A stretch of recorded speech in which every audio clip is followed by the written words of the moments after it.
తమిళనాడు కలిపారు. నిజంగా liquor scam అనేది ఈడీ ఇవన్నీ ఎన్ఫోర్స్మెంట్ డైరెక్టరేట్ చేస్తూ ఉంది, స్థానిక ప్రతిపక్షాలు కూడా కాదు. నిన్న శాసనసభలోనూ అలాగే ఈరోజు కొన్ని మీడియాల్లోనూ కూడా ఆంధ్రప్రదేశ్ లిక్కర్ స్కామ్ గురించి చాలా పెద్ద స్టోరీస్ ఇచ్చారు.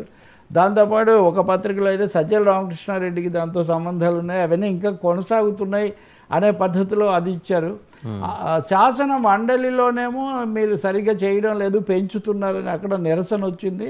దీని అంతటితో లిక్కర్ స్కామ్ మీదకి ఫోకస్ వెళ్తున్నట్టుగా ఉంది. మీరు గుర్తు చేసుకుంటే మొన్న విజయసాయిరెడ్డి కూడా లిక్కర్ స్కామ్ గురించి ఆ విషయాలన్నీ కూడా ఆ కసిరెడ్డి రాజశేఖర రెడ్డికి ఆ విషయాలన్నీ తెలుసు అని, దీని మీదనే మొన్న మాజీ మంత్రి వైసీపీ నుంచి టీడీపీ వైపు వెళ్ళిన డొక్కా మాణిక్యవర ప్రసాద్ ఒక చోట మాట్లాడుతూ కసిరెడ్డి రాజశేఖర రెడ్డి ఎవరైనా సరే జగన్కు తెలియకుండా ఇవేమీ జరగవు, జగన్ ప్రతి పైసా కూడా చాలా జాగ్రత్తగా లెక్క చూసుకునే మనిషి అని ఒక మాట అన్నాడు.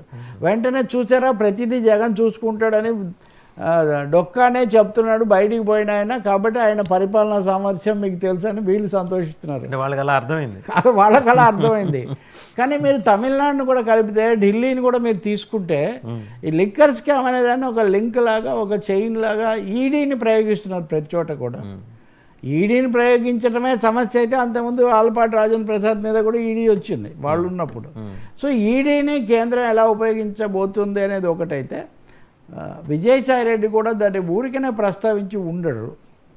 సో ఈ పరంపర కూడా ఇంకోవైపు నుంచి విజయసాయిరెడ్డి గారు మాట్లాడిన తర్వాత ఇంకా ఉంది అని పెట్టాడండి. మనకి వీక్లీస్ వచ్చేవి కదా ఇది వరకు, వారపత్రికలు సీరియల్స్ ఉండేవి, ఇంకా ఉంది మిగతాది వచ్చేవారం అన్నట్టు ఆయన కూడా ఇండికేషన్ ఇచ్చాడు, ఇంకా చాలా చెప్పబోతున్నాడు ఆయన.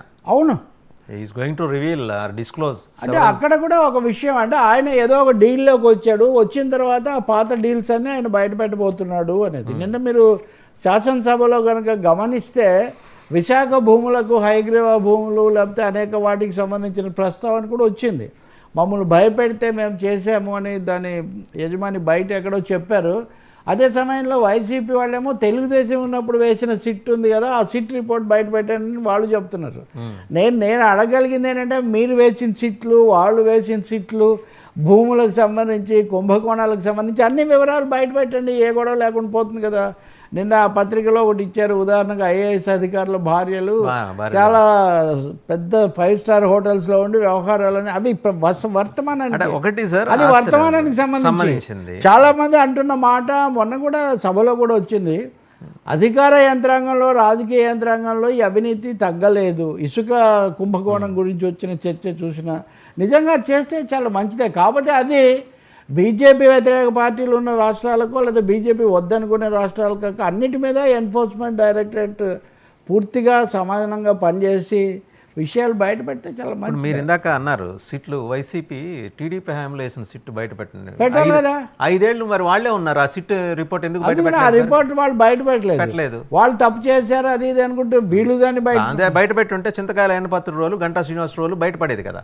ఏమేమి ఇప్పుడు అవి వాటితో పాటు ఇప్పుడు అదే కదా విజయసాయి రెడ్డి చేయలేకపోయారు వాళ్ళు. అందుకనే వాళ్ళు ఇప్పటికైనా చేస్తే చాలా మంచిది. ఎవరెవరు అయ్యన్న పాత్రుడు గారు ఇప్పుడు స్పీకర్గా ఉన్నారు, ఆయన అంతకుముందు ఆరోపణ చేశారు. విష్ణుకుమార్ రాజు కూడా చేశారు, మీకు మరి ఎవరి ఇన్ఫర్మేషన్. అంతకుముందు ఆయన శాసనసభ్యుడు, ఇప్పుడు కూడా ఆయన శాసనసభ పక్ష నాయకుడు. సో నాకు అర్థం కాదు ఏంటంటే, ఒక లాంగ్ టర్మ్లో ఈ విషయాలు మాట్లాడుతున్న వ్యక్తిగా, కామెంటేటర్గా అందరూ అన్నీ మాట్లాడుతుంటారండి. అక్కడ ఏమీ బయటికి రాదు. వాళ్ళు ఏది బయట పెట్టాలనుకుంటారో అంతే పెడతారు, ఎవరిని ఏ మేరకు శిక్ష చేయాలనుకుంటారో అంతే అనుకుంటారు, మిగిలినంతా పోతూనే ఉంటుంది. ఇది చాలా దారుణమైన అంశం నిజంగా. లిక్కర్ స్కామ్లు బయటికి తీయండి. ఇప్పుడు ఆ మాటకు వస్తే, ఇప్పుడు అక్కడ ఎవరు ఒంగోలు ఎంపీ మాగుంట, ఆయన వీళ్ళ పార్టీలోనే ఉన్నాడు కదా, ఎన్డీఏలోనే ఉన్నాడు, వాళ్ళ అబ్బాయి మీదే కదా మీరు పెట్టారు.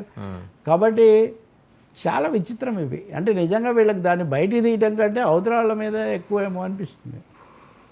అలాగే కక్ష